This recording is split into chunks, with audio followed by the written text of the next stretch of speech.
Welcome to the Jali podcast. I'm your host, Melyssa Barrett. This podcast is for those who are interested in the conversation around diversity, inclusion, and equity. Each week, I'll be interviewing a guest who has something special to share or is actively part of building solutions in this space. Let's get started.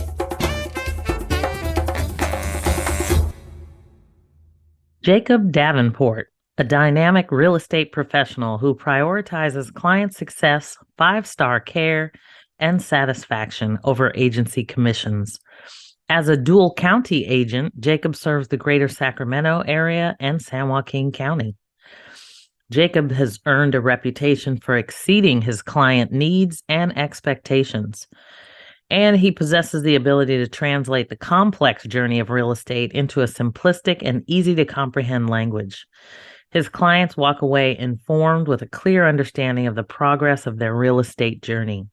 These teachable experiences are empowering and allow his clients to make their decisions with confidence, having gained useful insights to the finer points of each stage of a given transaction.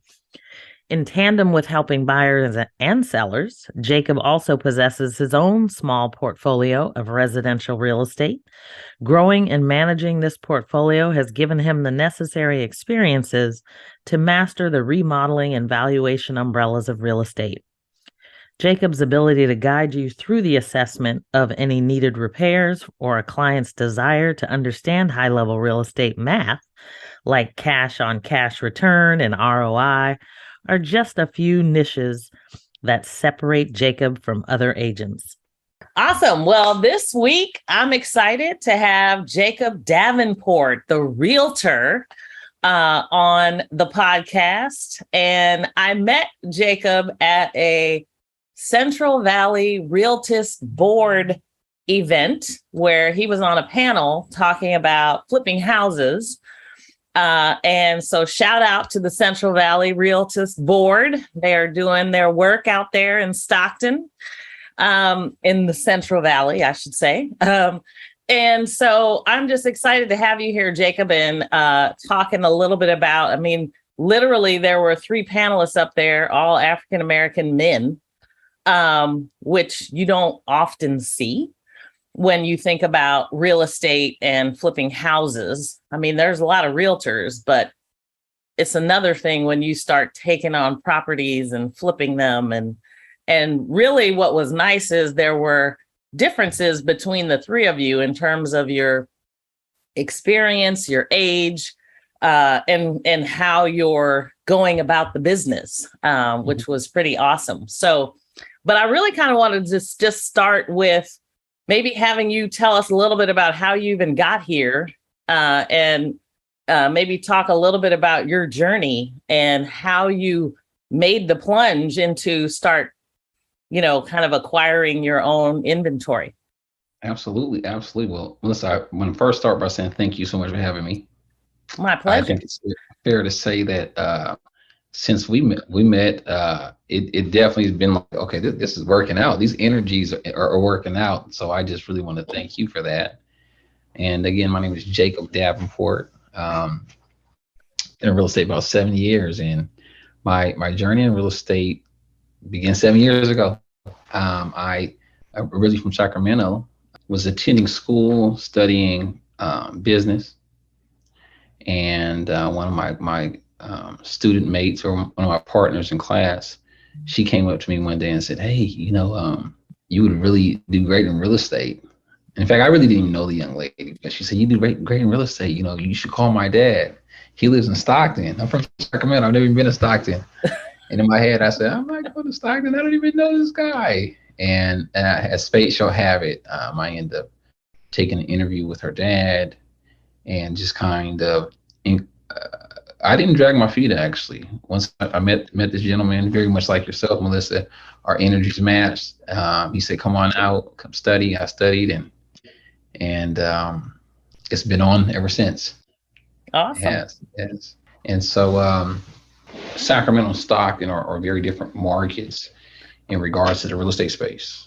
Right. And you work in dual dual counties, as I I work understand. in dual counties. I do. Okay. I work in dual counties. Sacramento, very big market. Central Valley, very big market. And I will drive anywhere to help a client, right? So it kind of works out for me. And then I still have a lot of family back in Sacramento. And I'm probably in Sacramento 4 times a week. I'll be there tonight, showing some property, grabbing some dinner at a local small business. So I'm a Sacramentan at heart. But then I do a lot of work in San Joaquin County as well in the Central Valley. So that kind of works. That definitely works out. So then how did you get to the point where, I mean, being a realtor is one thing, but when you Mhm. start acquiring your own properties and flipping houses, I mean, that's almost like a different skill set in some ways, right? I mean, you're actually managing the project of repairing, rehabilitating a home and typically I know you have to try to do it in a reasonable time frame uh if you're going to make any return on it. So Mhm. what was that like, and how did you take that extra step? Well, first, you're starting to sound like a realtor. So I just want to let you know that this you would be a great real estate agent. But if you decide not to, that's Maybe cool. in the next career, I don't know. Okay. I'll see you out there. All right. Um, you're right. You're right. And you have multiple parts of real estate. A lot of times when people speak about real estate, most people think about residential property, right? So single family property that a single, family purchases and lives there with their kids, and kind of pretty straightforward. And then you get into there's a commercial side of real estate, but you don't hear about that conversation a ton unless that's really the space you're in. But outside of your standard presentation of real estate that we see commonly, you get into what we call income property. And that could be a single family property, right? But also that could be a duplex, triplex, fourplex, fiveplex, apartment buildings, condominiums, right? And so on and so forth. And so I think that is definitely that is the division in which you kind of see residential standard property right here and the income property. And so very big differences when somebody's looking for a primary residential property. They're looking for something just turnkey that'll satisfy their family, whether it be they have kids and they're trying to access a certain school district, whether you see, in my experience, just culturally, people use primary homes even differently. Like some in different culture, what I've seen is like the house is the domain. It is the place that we are here for peace. That we leave everything out home, everything outside of our house away. We pray here, we eat here. Family comes here during the holiday season, and it's a pretty serious thing. And then some people, do kind of just a little less formal approach. But outside of that's what you'll see in a residential property. But when you get into income property, you're not looking for neighborhood. You're not looking for a swimming pool. You're not looking for a condition. You're looking at things like return on investment, right? And you're looking for depreciation, right? You're looking for tax shelters, right? And so you're looking for how a property performs. And so that is the larger approach is when you see somebody pursuing property. Like, hey, we're going to live here. Do we need a pool? Do we want to live by the freeway because we commute 2 hours away and traffic's an issue? Or am I buying this property, which is a property I'll probably never live in? But I have these goals that will become lucrative and increase my financial position now and in the future. Yeah. Well, Mhm. and so that's interesting because I think there's a lot of people that would be interested in going into that field, especially those that maybe haven't been in it before. Mhm. Maybe they haven't even seen someone that looks like me go in it before. Mhm. I mean, I know when I was coming up, I had a lot of folks that would tell me that they never even thought about buying a house because Mhm. their family always rented. Mhm. Mhm. So how do you make Mhm. what's the first thing you do? I mean, like, how do you decide, okay, maybe I have a house, maybe I don't. How do I even get Mhm. into flipping houses and the business? Like, Good. Good How question. do Good you, question. yeah, how did you make that leap? Um, okay, so you and I, we've been communicating for some time now. We're working together, and to explain that, I would have to take a few steps back because my introduction to real estate came moving to Stockton. One of the important things to not just roll over is when I was about 20, I had a brief run-in with law, right? Mm-hmm. And coming from Sacramento, a lot of people are familiar with Sacramento. I grew up um, the midtown, southern part of Sacramento, neighborhood called Oak Park to be exact. And a lot of people look like you and I live in this neighborhood. Single mom, five brothers, five sisters, so 11 of us. And I have no room for excuses in my life, but they were just challenges growing up. And some of those challenges and some of those things that an individual like myself was exposed to early on allowed the opportunity for me to make some poor decisions. And those poor decisions had me have some encounters with the law. Mm-hmm. And so part of the reason why I was attending the junior college where I was at, right, that led me and dovetailed me into real estate is because I was on parole. And so parole gives you two options: either go to a GED program all day or a job training program, or you can go to college. And so academics has always been something that came very easy to me. And so of course, I chose academics. And so it was in this philosophy course, this advanced philosophy course, that I met this young lady. And so um, when given the opportunity, that's kind of how I was looking at it at the time, even though I didn't know what was in store for me in Stockton. I consulted many of my friends, like, should I move to Stockton? Should I try this, or should I stay in school? One of the big things you see for those that previously incarcerated individuals, you see a society that's not very forgiving, right? And within this is you get in trouble once, they won't even employ you at McDonald's. So this my approach at school, and I share this because I mentor probably 7 young men right now directly, and then I'm a part of an Esquire program in Stockton. I'm a part of a program called Seize the Moment, Sacramento and Oak Park to be exact.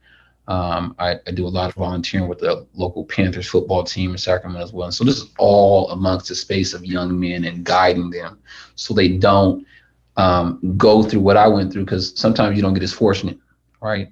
Yeah. So to stay on track, what I'm getting at is that part of my decision to uproot myself from Sacramento to Stockton largely wasn't even about real estate. What I know statistics. Statistically speaking, 80% of people that are released from incarceration end up back incarceration with 1 year. And Yeah. I definitely didn't want to be part of that statistic or that recidivism or that school to prison pipeline anymore. So by me making a decision to move to Stockton, what I knew is that I minimize, if the statistics are right, I minimize my exposure for repeating of an offense, right? Yeah. And Right. I want a second chance. So Yeah. when I moved to Stockton, I don't know anybody. I'll go to work, I go home. I go to work, I go home. I can't even accidentally get in trouble because I'm never outside. And so that was this was never about real estate. It never was. If real estate didn't work, that would have been fine. I just no longer would be in Sacramento. Right. And Right. so I was all ahead and I was studying my material. I entered real estate October of like 16, and I was taking my test by February of 17. But what I realized is after getting the A on the test, it's like 150 questions. I got about 146 right. Um, Passed the test, went through all the proper application processes. I met a brick wall.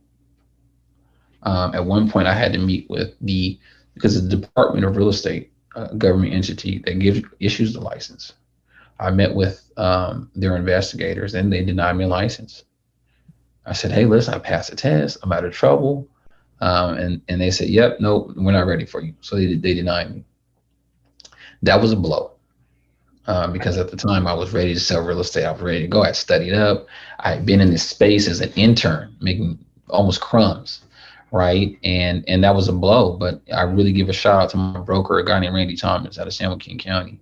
And when I got out of that interview, he drove to the interview with me in Sacramento. And when I came, they didn't let him in. When I came out, they said no. He said, look, I don't care. I don't care. We're coming back to him. We're going to come back to him. Because I was at that point, swear to you, and now I'm always transparent, especially because it goes back to the youth. I was ready to move back to Sacramento. He said, nope, we're not doing that. We're not doing that. We're going to stay the course. So at that point, he and I sat together one-on-one. He said, look, how about we do this? How about we just start investing, right? My broker, he's been in real estate well over 30 years. He said, listen, me and my wife talked about your scenario. And what we want to do, we want to come alongside you. We have a little bit of money. You have a little bit of money. You have some experience. Let's start investing together. I was like, oh, okay, I don't know where to start. He said, well, you've been doing this whole time. Let's go. And so that's where my investing came from when I got denied. So I bought a house in Lodi, improved the floors, did the kitchen. We sold it. We split the money. I was like, oh, okay, I got the check. I said, okay, we can work with this. I don't have to go back to Sacramento if they can keep looking like this, right? And that was the beginning. That's why mentorship is important, because Randy Thomas was my mentor, right? So it's a space that's very near and dear to me. And then that had to be like 17, 18. I went back license in 19. You have to study the material, apply again, take the test. Be transparent, which I didn't study one time. At this time, I had been doing assistant work for Randy for a long time. Mm-hmm. And then I had probably been to my third or fourth flip at this time as well. So the exposure to real estate, and I'm a heavy scholar. I'm always reading books. I have a book here right now on real estate. You never stop learning. I applied again. Yeah. And in that application process, took the test, went in, got 140 or 150 or something like that, right? Passed it again. And so I was already prepared for what was to come. And the basis of my first denial was because I was still on supervision. Well, at this point, I've been on supervision. I got a letter from my parole officer. I got a letter from the Department of Corrections. These are all people that encountered me while I had these commitments. My parole officer, Prudhomme, wrote a phenomenal letter for me on my behalf, a testimonial. My broker, Randy Thomas, wrote a letter for me. And then I know some professionals in the space of real estate now, because I've been doing it for some time. A gal named Sherry Carley from a title company. She wrote a testimonial that was, I mean, these letters will make you cry when you read them, because they made me sound like a golden child. I was like, who is this guy? Who is this guy? Right. Right. Went back, presented those, they denied me again. Wow. All right. And that was another blow. I was like, man, this is freaking crazy. All right. I've done everything for you guys. You guys said, here, finish, man, you'll be fine. And, if there's any term I always share with those I mentor is, you have to stay encouraged. Yeah. And if you don't have anybody else to encourage you, you can't find any encouragement from anywhere. The best place to get it from yourself, encourage yourself. And so that's where I had to dig deep again. And so, to kind of like, because my story is not complex, but there's many pieces to it. But to really round up third base and bring it home is what I ended up doing is I filed a motion in court, right, that allowed me to apply for what's called a certificate of rehabilitation. And many people don't apply for these because recidivism is so high. Right. And you get a whole lot of no's. Yeah. And when you get these no's, you start to tell yourself things like, man, forget about it. There's an easier path to just not do it. And so I got their certificate of rehabilitation. A good attorney here in Stockton, a guy named Steven, he volunteered his time for me. Goes back to mentorship. Right. Steven heard a little bit about me by way of Randy. He showed up in court. Randy showed up in court. My best friend showed up in court, and we sat in front of the judge. And the judge told the DA, they said, listen, do you have a reason why you don't think that this guy is deemed worthy of certificate of rehabilitation? And when you look at my profile for the things I've done, which we haven't got into, I was the executive director of Habitat for Humanity, done large amounts of work in the city of Stockton with really getting food into the hands of those that need it, back to mentorship with the youth, right? They didn't have anything to challenge that, and I was fortunate enough and blessed enough to get that approval. So with that approval, back to my second license, I was able to present that to the Department of Real Estate, and I'll call it technicality. They couldn't deny me on that, and so that's for a lot of people that don't know what certificate rehabilitations are. They specifically it's a court procedure that acknowledges your ability to stay out of trouble during a specific window and show that you have rehabilitated yourself, you have improved yourself, and you've done the things that many will see as somebody that is prepared to be an active member of society. And once you get that document, what happens is licensing boards can't deny you solely on the time you've had a run-in with the law, and so that's very important because a lot of people don't know that. And all of us have had siblings that probably had a challenging youth. I was 20 years old when this happened, right? Yeah. And so, but I'm accountable, right? I'm not. That's not poor me. It's not I didn't do it. I'm accountable. Yeah. But I'm also somebody that believes in second chances and opportunities, which goes right back to mentorship. Wow, that is a phenomenal story. Let's pause for a moment. We'll be right back.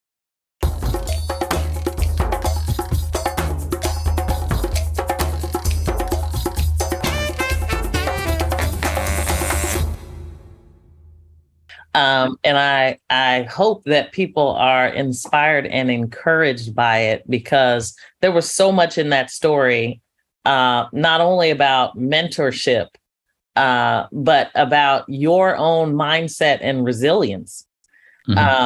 Because a lot of people, would have told Randy, nope, I'm out. But clearly you had enough respect for Randy for him to tell you no. I like I say, it's big shout out to Randy and his wife Kathleen. They weren't going for that. Yeah, they weren't going for it. That's great. They weren't going for it, and I can't stress it enough when I say the importance of mentorship. I mean, listen, I sell real estate. I would like to think I do well. Real estate's fun. I help a lot of people. But before real estate, it's always going to be mentorship. Yeah. It's always going to be mentorship. That's awesome. With real estate, you can acquire a house, make a commission, increase your reputation. But with mentorship, you can change a generation. You can change a household. Yeah. You can. And I don't say that lightly, but anybody from Sacramento would agree with this, or from any inner city neighborhood would agree with this. Nobody makes it out if you don't have a jump shot. You can't throw a football, right? Or in this era, if you can't, rap or do something along. And those are all careers that are respectable careers, but everybody can't get there. Yeah, everybody can't get there. No. And so this not nothing to be taken lightly.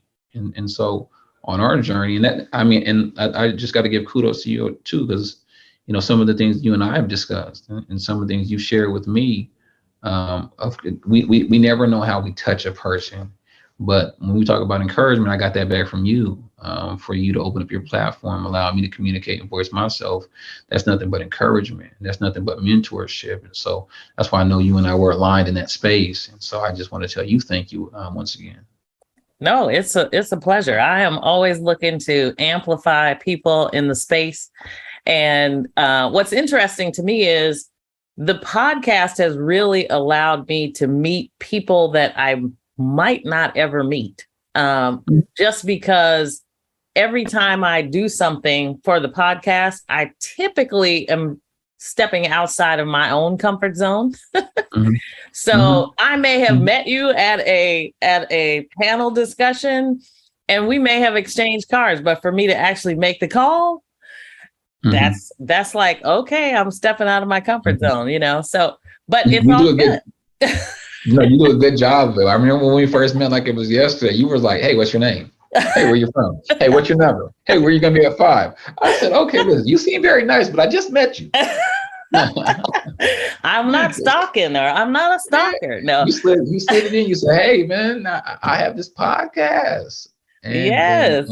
Yes. Well, you're doing great." and people want to hear. I honestly do believe that people are encouraged by stories like yours, Mhm, where your life could have completely made a left turn, and mhm, but you have the resilience that you had to really mhm, kind of put things together, team up with mhm, somebody, and again, kudos to Randy for saying, hey, let's do this, mhm, mhm. to really mentor you in that space. And now you have your own company, flipping houses, Yeah, yeah, definitely, definitely. No, that's definitely accurate.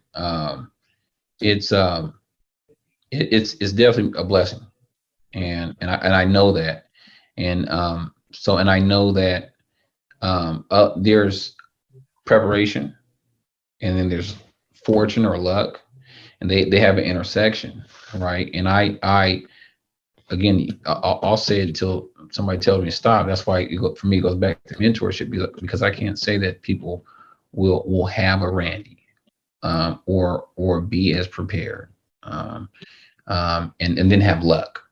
right. Those three, it's not always that easy, and so I think prevention is the best cure, Hmm. right? And so by sharing, and it's important that in our audience. I've never even shared this story. I don't. But like I said, you and I spoke, because sometimes scenarios like this don't resonate with everybody, right? No, And for sure. Yeah. I Well, don't. and again, I mean, shout out and gratitude to you for sharing, Yeah, because I know it's a very personal thing. yeah, Um, yeah, but yeah. I know for a fact it will inspire somebody, because Hmm. it is, I mean, there are so many people that get caught up into the system for whatever reason, lots of reasons, Hmm. and they are looking for that second chance. Hmm. And Hmm. so you talking about your pathway and Hmm. your road to success. Hmm. Now you're doing great things in Stockton.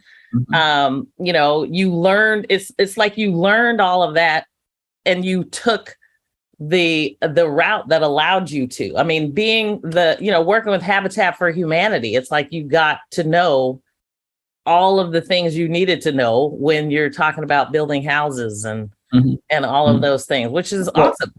and in fairness, I was recruited by Habitat, and a lot of it came because I was already doing a lot of building, and the San Joaquin chapter, they were, not gonna say, they were struggling to get the houses into the hands of the homeowners, and they were struggling to understand how an escrow works, and how impound counts work, and how deed of trust work. And these are they can be considered high level if you're not in the space of real estate.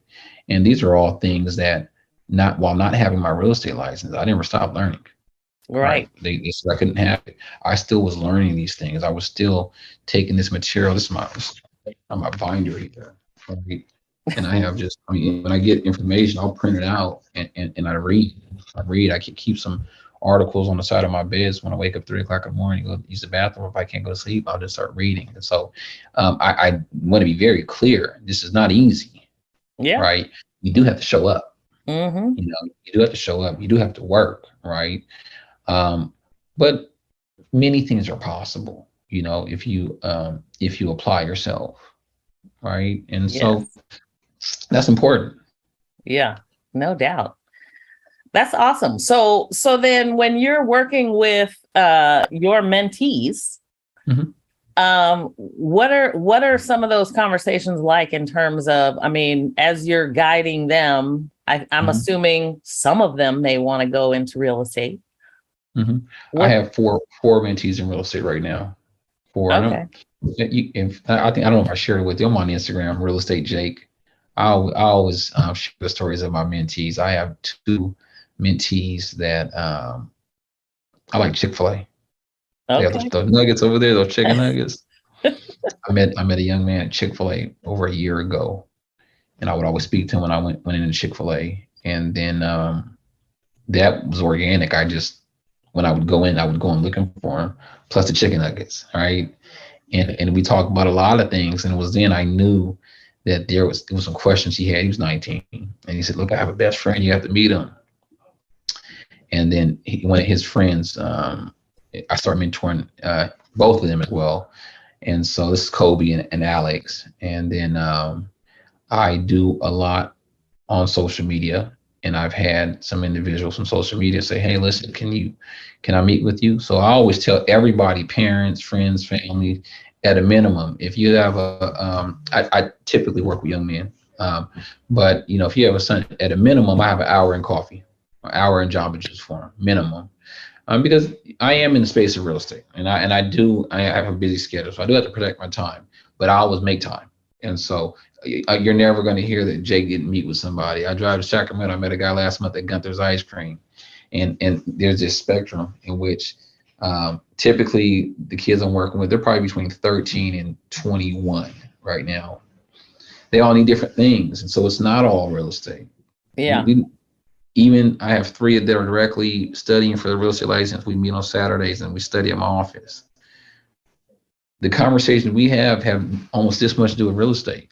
Although Right. we have our textbooks, we have flashcards, we have key terms, I have strategies that I share with them. I just acquired a triplex. I closed 2 days ago. And so when I was doing inspections on it, I had some of my mentees meet me over there. And we walked through inspection from roof, pest, home.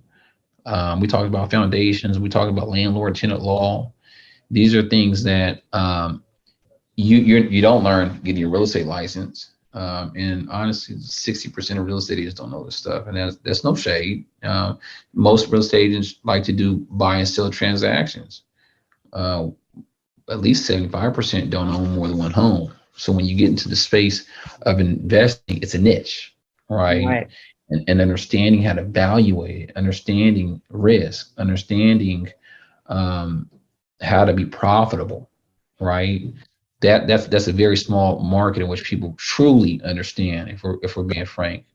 And so mine was a very school of the hard knocks approach. When I showed up, Randy said he was going to an investment 7, 8 years ago. I said, "Oh, let me roll with you. I'll buy you a sandwich." True story. I had another guy that worked with us before. He was heavy to investments. Every time he would leave the office, I say, "Where are you going?" He said, "Oh man, I'm about to go to one of my flips." I said, "Let's go grab some tacos." This guy loved tacos. Gus Ben Wells was his name. He'll validate the story. What we would do, I said, "Let's go get tacos over here." I wasn't from Stockton, so he would show me where all the good taco places were. Right, indirectly, we would grab some great food, so I knew where some good places to eat. We would swing by properties he were working on, and I used to show up pretty sharp. Well, as I thought it was sharp, right? But once I really started to be able to stay on Gus's coattail, I ordered myself some boots. So I would show up to work in boots because I knew we were going underneath the crawl space. And Right. so, that education cost me, I don't know, tacos between two people and a Coke. That's $14. I did that for 100 days. So you do the Wow. math, right? Yeah. And I think my philosophy course was probably 10 times that amount. Oh, for sure. Look at the return, right? Yes. So, going back to working with the youth, they need different things, right? And one thing I add that I just is very near and dear to me. I think that and growing up without my father in the household, young men need their fathers. Young men need their Yeah. fathers, and I can't say, and I could typically I can go specific and say black boys need their fathers, but no, they all do. They all do. And I don't just mentor African American kids. I don't close the door to any of them, but they need their fathers. And then one of the things, and maybe you can share with me on this, I would always ask myself growing up. I didn't have my father in my household. But I had friends, and that shout out to all my friends that had fathers in their household. And I remember this guy named Spencer Saunders I went to school with. I remember one time his dad was jamming me up really, really hard. And I thought he was bullying me, right? He was jamming me up like, hey, man, you need to do this. You need to do that. I said, man, his dad is mean. And then I became an adult Then you man, right? realize. I said, "Oh, okay, okay." And I had another friend's dad. He would give me $10 to wash his car, and his son would say, "Dad, how come you never pay me?" And his dad would never respond. He wouldn't answer. Right now, looking back, he was trying to put some change in my pocket, Right. and so Absolutely. Takes a yeah, village. Takes a you know how village. it goes. So I always looked at this dichotomy of growing up without a father or growing up with an absent father in and out, or even a father that passed away when you're young, which is worse, right? To try to compare the three, we're doing no disservice. What this is about is that young men need their fathers, Yeah. and they need father figures, right? Mhm. And even if a father is relatively present in the household but always at work, you see young men still missing out on a lot of things. And that's a concept I understand very, very well. And so that's what goes back to the conversation about my mentees. Very little of it is about real estate. I have three mentees that are between 19 and 20. They're dating. They need to be to work on time. Yes. They need, they we call it gear in the urban community. They're a tire, right? They need to get their gear together. And so, we go shopping. We go shopping, and we make sure that they have these essentials, and so that's what's important, Yeah. making sure we have, 2 and 3 white shirts, and making sure that, the grooming, the conversation, um, those are key things, because if you can kind of get those, you can take Jacob out of it, they'll do well. Yes. Yes. And so Yeah. to have a father inside the house doesn't mean that you're grooming yourself. It doesn't mean that you're being punctual. It doesn't mean that you're communicating. And communication nowadays this is one-on-one verbal communication, and then you have your digital footprint, which is communication, Yes. and then you have your resume. You have your reputation, and you take 30 years to grow a reputation, 30 seconds to ruin it. And so Absolutely. grooming those types of concepts, that cost me this, how much money that cost me to do that, Yeah. right? And but what's it's worth? There's pricing and there's value. Yeah. So I think that we're definitely, just like we evaluate real estate property, I'm evaluating these, and I think that I think they're worth it. I think they're worth my time, every minute of it. Yeah. That's That's my opinion. fantastic. That's awesome. That's awesome. And kudos to you for doing that, because I mean, in our community, there are a lot of people, that's how they came up. Like, if I look at my generation, they always had, somebody down the street, like, Mm-hmm. if you were in trouble, you were in trouble several times, Mm-hmm. because everybody knew and you were going to be talked to, right? Mm-hmm. Mm-hmm. But now it's more difficult, right? You don't necessarily have kids playing outside. Everybody's inside. You got to figure out how to connect. And so kudos to you for connecting with Thank these young men, and because we need it, especially those that don't have fathers in the house.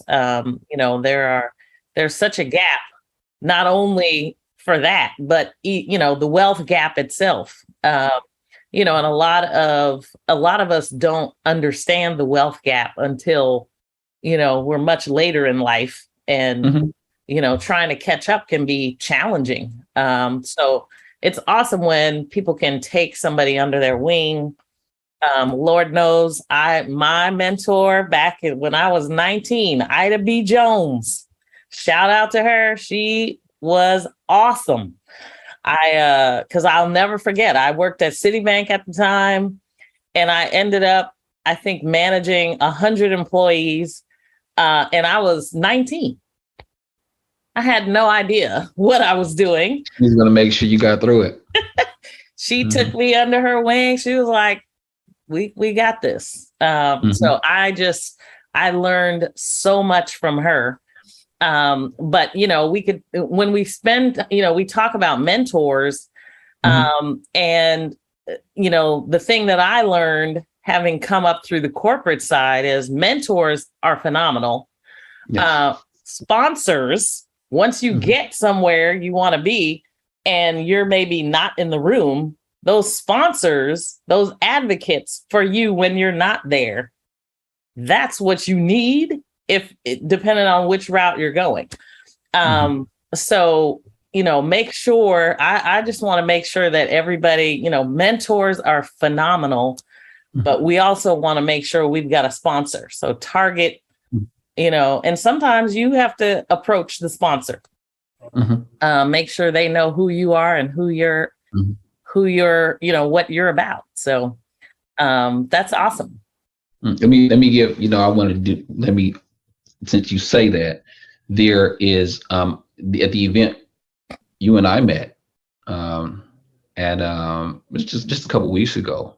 Shortly after that event, I posted a picture. I don't know if you recall, one of my mentees, Alex, was there. He left work at 5. He was at Chick-fil-A at 5 or 6. And he drove straight there because he didn't want to miss the event. I mean, this guy had freaking chicken strips and Chipotle sauce and barbecue sauce all over his work clothes, but he showed up to the event. And that was resilience for me, because it's not what you're wearing. It's not, that's it, who you're with. It's what, what you're trying to get accomplished. And so he showed up, and what I did is the next day I posted a picture of him, and I told, all my followers, hey, listen, Alex is getting in real estate. We got to get him some gear, some clothes. If you guys want to drop $1 in the bucket, let me know. It's not a charity. It's just, let's hook Alex up. And now we made about $1,500. He earned, my goodness, gross about $1,500. Wow. And so shout out to the folks over at Nordstrom's in Roseville, a gal named Maya Moreno. She's a stylist over there, a good friend of mine, known her for some years. Maya is going to, in connection with our manager, see if they can discount us and see how far we can make this $1,500 go. And so some of that content will be on Instagram, just for encouragement, right? That's awesome. We were able to get that done. And so, shout out to all the people, some that know me, some that don't know me. They were sending $25 cash apps, $50 cash apps, $100. And so, that goes back to community. And every story doesn't end like that. All right. Yeah. Every story doesn't end like that. But as we spoke many times, I don't, I'm not a man of many excuses, and I don't too frequently get into the things in the past, but I will, because I'm not ashamed of it in the least bit. It is those experiences that got me to where I am now. But I don't mind putting my neck through the hoop or sacrificing anything about me if it's going to add encouragement or perspective for anybody. And so, the 4 years I spent in prison was very difficult. Yeah. Right. And now we have this thing called social media, Facebook, right? And you see people you spent time with in prison, and you see the traumas and the effects what happens in prisons and how families fall apart. Yeah. No excuses, but nobody cares either. But I'm just so thankful, looking left and looking right at I know many people that went back to prison. Yeah. I mean, many people that are never getting out of prison. And a lot of it goes back to the community, how they were raised. Yeah. Substance abuse, mental health. Yes. Misdirection. You have gangs that have traumatized. I mean, you name the city: Chicago, New York, California. You have those things that are culture, and those are raising our kids sometimes. So, in one side we say kids aren't coming outside anymore. They're still getting this bad information from somewhere, right? Yeah. And so, some of the things that I saw while I was formerly incarcerated, they were very inappropriate, and they were very unfortunate. And I see it starts, I see kids that are 10 and 12 then in my humble opinion, oh, they're headed to prison. Mm. They're headed to prison, and it's it's like a tree, right, or a plant. If when you first plant a tree, if you give it the appropriate water and the foundation, maybe some small sticks, so you can groom it to grow upwards, you'll be fine. But if you ever seen an overgrown tree, it leans to the left, right? And it's very, very difficult, even when you put those sticks on it, to try to straighten it out. It takes time to straighten it out, right? Yeah. And with young men, um, I focus with kids, minorities from low income communities, right? That's where I focus my time, right? That's what's near and dear to me. The older they get, that straightening almost comes impossible. Yeah. Some trees, you can go get arborist. You go Artists. get There you go. arborist gonna tell you, look, there's nothing we can do, all right? An Right. arborist, and it was just sad. I when I got to prison, I arrived on the bus with 6 young men. There were some older people too, but 6 young men. We were all 20 to 23 max, Mm. with different times. I had a 7 year sentence. This young man had 5 year, 5 year, and then 10 and 12. I remember like it was yesterday. You know, Wow. we were right on the Yeah. chain gang is what they call Yeah. it, leaving out of Sacramento straight to Folsom. Yeah. And you quickly realize that everybody's scared. Yeah. Everybody's scared, and it's getting real. You start to meet people. Hey, how you doing? How much time do you have? Oh, 2 life sentences. Huh? What? Right, right. And they say it Wow. like a roll, just rolls off their tongue. But one of the things that I found unfortunate was that one of the guys that was on that bus, he never made it home. Mm.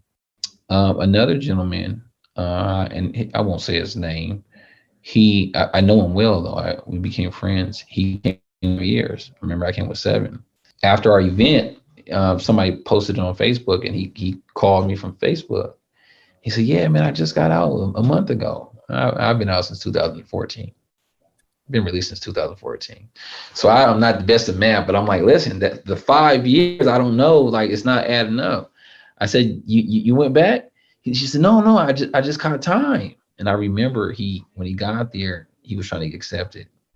So he joined a gang, Mm. and he did some things based off this gang that um, they were his mentors. Right. I didn't join the gang, Yeah. and I was considered a loser. I'm okay with that. All right, I'm okay with that. Yeah. But this guy did well over 12 years out of Wow. 5 year sentence. It goes Yeah. back to mentorship because I knew who his mentor was when I got to that prison yard. Right. He's like, Right. I'm over here. I'm like, you sure? Okay. Right. So Wow. we're all I don't think there's this term of lack of mentors. We all have mentors. We Mm-hmm. do. We all have mentors. But see, that's the tricky part we don't look at is who's mentoring you, Right. whether Right. it be an individual, whether it be a culture, whether it be YouTube, whether it be music videos, whether it be your siblings, somebody, we're all getting mentored because you don't come in this world with all this information. You're getting it from Right. some source, Yes. right? And so I digress and I go back to the tree and trying to fix the tree. And I don't know, all I'm doing is I'm saying that, hey, as long as I'm in the space of real estate, I'm always going to keep growing. I have some pretty aggressive goals for myself. But I love real estate, but I don't care about real estate more than mentorship. Yeah. No, If that's I had to pick the two, fabulous. That's fabulous. real estate's just affording me the time and maybe the Right. finances to do the things in spaces of mentorship that I always want to do anyways, and that I think are important. Yes. Well, that's what life is about, right? I mean, Yeah. real estate is just allowing you a means to get there. Uh-huh. So It's a that's, vehicle.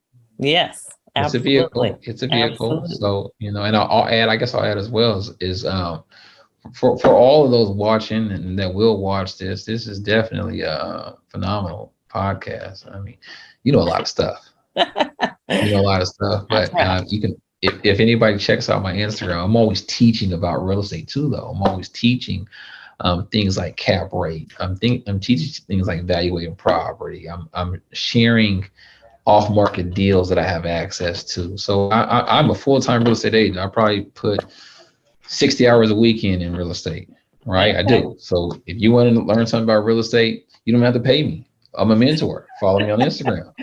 Awesome. I love it. I love it. Well, and why don't you give me your Instagram? Are you Jacob Davenport, or what did you say it was? My name is Jacob Davenport, or real_estate_Jake 100. Okay. And that's on Instagram.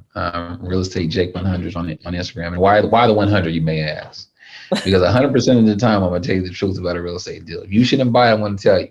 Okay. Right. I'm definitely not just pushing property. I love real estate. But again, I love our people too. Our people is anybody that's trying to buy real estate, anybody that's trying to grab themselves by the boots and say, listen, if Jake can do it, I know I can do it. Right. And I always tell people, if I can do it, for sure you can do it. Right. Right. Exactly. Yeah. Awesome. Well, thank you so much for being here. I have enjoyed the conversation, and, it totally went in a different direction than I was thinking, but it was a great conversation. So that's what we're about. Everybody has a story to tell, and, the Jali, that's all we're about, storytelling. Mm-hmm. I hope I didn't take us too far left. No, never left. We're always on the path. So it was meant for you to talk about this and educate others and inspire them to follow, because it's possible. It's possible. So thank you so much for being here. Thank you for having. I hope I can get invited on again next time. I'll whatever the agenda is, I'll follow it too. No need. It's all good. It's all good. Okay. Well, have you back on. Let's talk again. I'm gonna have you back on. Thank you so much. Thank you. Thank you so much. Thanks for joining me on the Jali podcast. Please subscribe so you won't miss an episode. See you next week.